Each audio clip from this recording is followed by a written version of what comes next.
Bom, retomando então a aula de História da Igreja, estamos na página 70.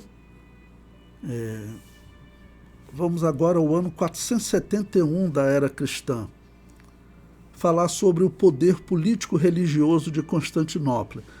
Bom, fazendo um resumo do que nós vimos aí nesses 150 anos, em número redondo, desde Constantino, o que aconteceu? A Igreja Católica Romana, ela é uma igreja político-religiosa. E nessa aula de hoje, nós veremos outros exemplos aí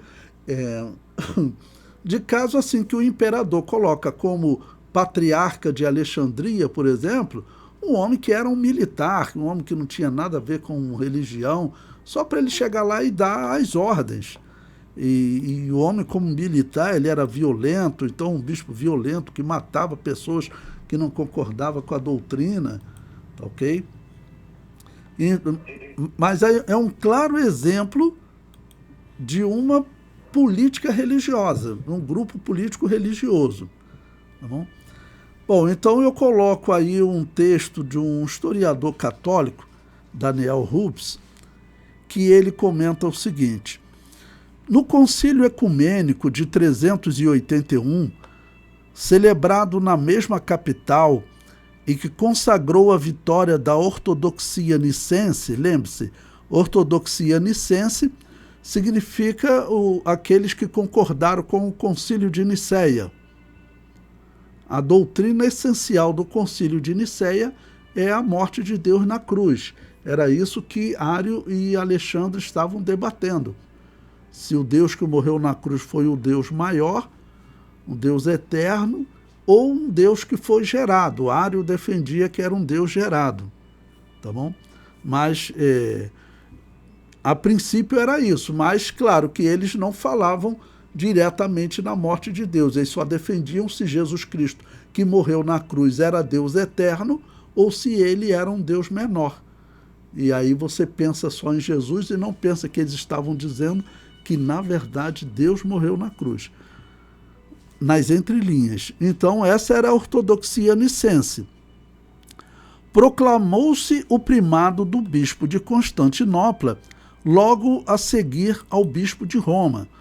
Ou seja, a cidade de Constantinopla está se desenvolvendo e Roma está enfraquecendo.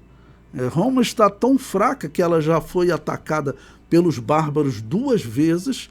Os bárbaros invadiram, ficaram meses lá. Uma foi em 410 e outra no ano 454. Nós estamos estudando o ano 471. Então Roma estava muito enfraquecida quando comparado com Constantinopla.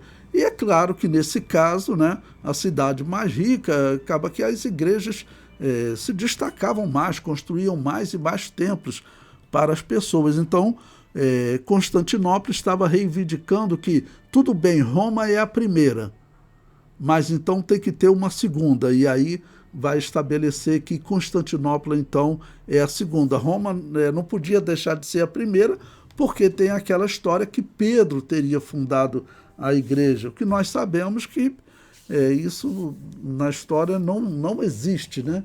Isso na história não existe, foi realmente criado pelos católicos, né? Pelos bispos de Roma.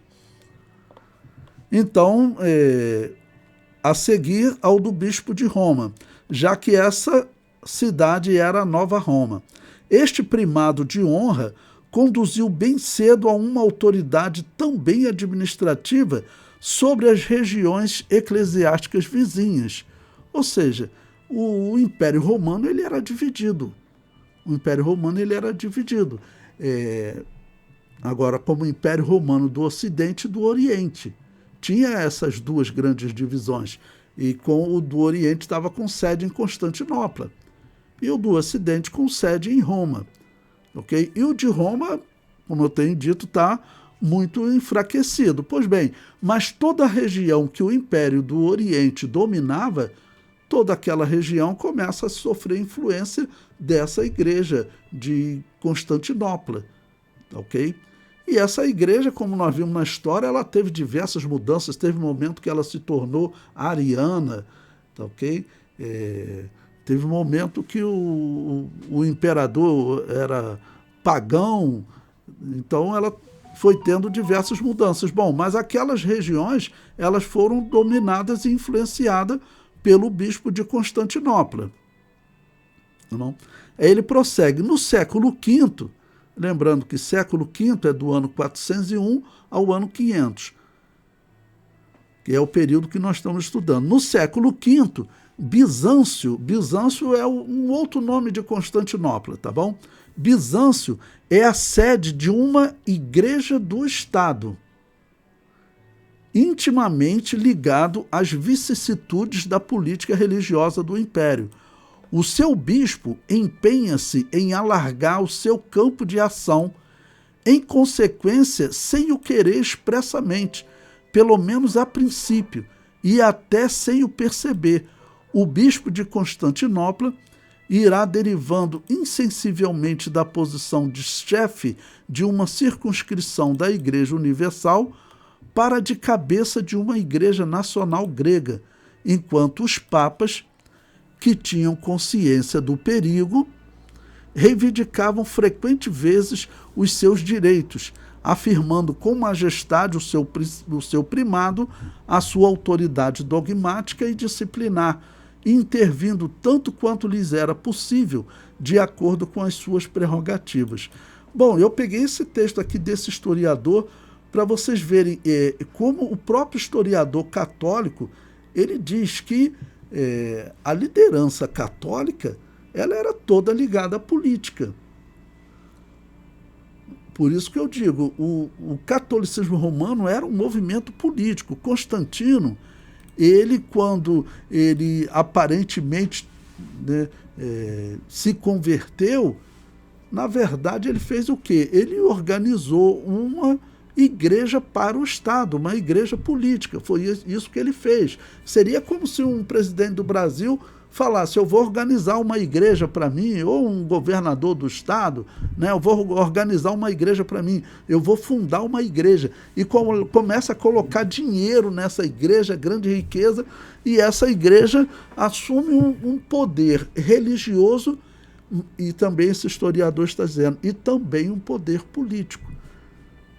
Muitos bispos, na verdade, eles eram, por exemplo, perfeitos. Vamos dizer que Constantino fosse o governador do Rio de Janeiro, de todo o estado do Rio de Janeiro, e aqui tem vários prefeitos, prefeito da capital, prefeito de Campos dos Goytacazes. E quem eram esses prefeitos? Eram todos bispos. A história comprova isso. Então, era um grupo político. Até para os irmãos verem a importância de nós mantermos uma certa distância da política, porque a política, onde envolve essa negociação, é uma coisa que não é fácil, sabe? As pessoas começam a negociar e acaba que começa muito princípio de corrupção. Então, o melhor mesmo, eu vejo que a chamada da igreja, o propósito de Deus para a igreja, é ela ficar separada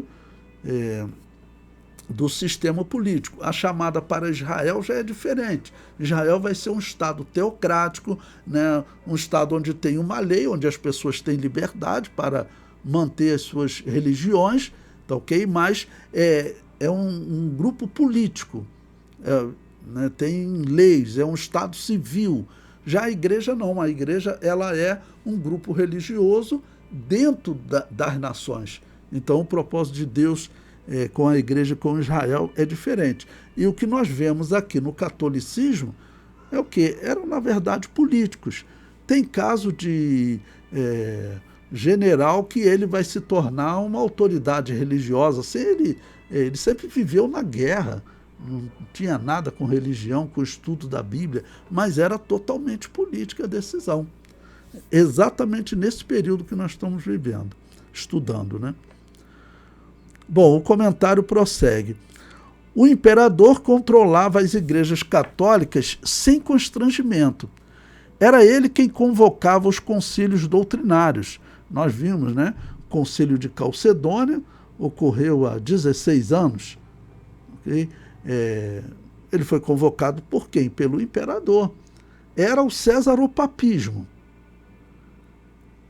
Era o césaropapismo, ou seja, o imperador, né, chamado César, ele era o Papa. Ele era o Papa. O Papa de Roma era uma figura simbólica, porque quem convocava mesmo e determinava era o imperador. Nós vamos ter casos aí que o patriarca não concorda com o imperador manda prender ele, e doutrinariamente, estou falando não concorda doutrinariamente, discordou doutrinariamente do imperador. O imperador mandou prender ele. E o patriarca era o quê? Era como um papa de Constantinopla, ou um papa de Alexandria, e ele fez isso, né? Nós veremos isso. Bom, o comentário prossegue. Ele, o imperador, interferia ameaçando alguns bispos que divergiam da doutrina estabelecida. Bom, o mesmo historiador católico, ele diz, em 482, foi publicado o decreto imperial chamado Enótico, isto é, unificador, em que, mais uma vez, Nestório e Eutiques eram anatematizados, e mais uma vez ainda se afirmavam a humanidade e a divindade de Cristo. Uma pausa aqui para explicar a vocês. Quem foi Nestório? Foi um católico, um pagão, acreditava em purgatório, invocação ao mundo dos mortos. Ele era um católico romano, só que quando foram inserir a doutrina de Maria como mãe de Deus, no ano 431, no Concílio de Éfeso, que nós estudamos, né? Já se passaram 40 anos, no ano 431, quando colocaram a doutrina de Maria como mãe de Deus, Nestório falou, não, peraí, nós não podemos, não dá para dizer que ela é mãe de Deus. Ela é mãe do homem, mas mãe de Deus não dá para dizer. Ele era um católico, né? E ele discordou porque queriam colocar Maria como mãe de Deus. Nós sabemos o porquê. Porque Semíramis, Diana dos Efésios, era mãe de Deus. E o culto de Diana está sendo colocado no nome de Maria, mas o culto é o mesmo. Então tinha que ter a expressão mãe de Deus. Isso era uma exigência para essa religião pagã, para essa igreja pagã, né? Tá ok? Então, Nestório, que foi quem discordou de Maria ser chamada de mãe de Deus, ele então acabou sendo perseguido. Inclusive, alguns dos defensores de Nestório morreram a paulada, e ele acabou fugindo, né? Porque se discordasse dessa doutrina, essa doutrina era fundamental para o paganismo católico, colocar Maria como mãe de Deus. E Nestório, então, ele foi mais uma vez condenado, né? Prossegue. Mas tudo isso em termos tão frouxos, com tal cuidado de evitar fórmulas categóricas e de um modo tão verdadeiramente bizantino de harmonizar elementos contrários, que ninguém podia enganar-se sobre o verdadeiro sentido do texto. Qual era o que estava, na verdade, por trás daquela mensagem? Aí ele diz, tratava-se, no fundo, de renegar as decisões de Calcedônia. Acácio e Pedro Monge subscreveram imediatamente o decreto, e os bispos que se recusaram a aceitá-lo foram expulsos das suas sés. Ok? Bom, o que havia em Calcedônia? Calcedônia, que foi confirmado que Maria era mãe de Deus. No ano 431, eles fizeram um concílio em Éfeso, Nestório discordou, aquela discussão correu até que em Calcedônia, em 450, eles fizeram esse concílio e confirmaram, sim, Maria é mãe de Deus. E também confirmaram aquela outra doutrina, dizendo que a humanidade e a divindade de Jesus Cristo uniram-se em uma só pessoa para defender que Deus morreu na cruz. Se é uma só pessoa, então Deus morreu. E aí, quer dizer, então eles estão agora muitos continuam negando isso. Eu falei para vocês, no próprio concílio de Calcedônia, 16 anos que ele aconteceu, a igreja lá do Egito, ela já se dividiu. Uma parte continuou católica romana lá no Egito, mas uma parte se tornou a igreja copta. Uma outra igreja que até hoje é dividida da igreja católica, que se uniu à religião dos faraós, do livro dos mortos do Antigo Egito. Eles já tinham se dividido, né, lá no Egito. Já haviam duas igrejas católicas já, a copta e a romana. A de Constantinopla, ela ainda está seguindo a romana, mas também estão se desentendendo em termos de doutrinas, né? Nós veremos um pouco mais à frente. O comentário prossegue. A história deixa claro que estamos diante de grupos políticos em disputa por poder. Para conseguir o poder civil, os reis se utilizaram do poder religioso. As igrejas católicas deste período existiam como um apoio aos reis, fossem eles bárbaros, romanos ou bizantinos. Essa parte que eu coloquei aqui para os irmãos é muito interessante, irmãos. O que acontece? Vocês podem observar que os ímpios, os pagãos, eles sempre acreditaram que a religião tem como você, através da religião, dominar o povo. Adolf Hitler, por exemplo, hoje a história comprova, ele queria criar uma religião mesmo. Hitler queria criar uma religião. Os companheiros dele lá, né, fizeram diversos trabalhos buscando símbolos religiosos pelo mundo todo, até a arca do concerto de Israel, eles procuraram, aquilo que a Igreja Católica chamava de Santo Grau, todo símbolo religioso que eles podiam, vamos dizer, de alguma maneira capturar no mundo, eles capturaram. E a história hoje comprova qual era o plano de Adolf Hitler. Era criar uma nova religião. Nós estamos diante de que situação com a história de Constantino e desses imperadores? O que Constantino fez, que eles acreditavam, através da religião, eles podiam dominar o povo.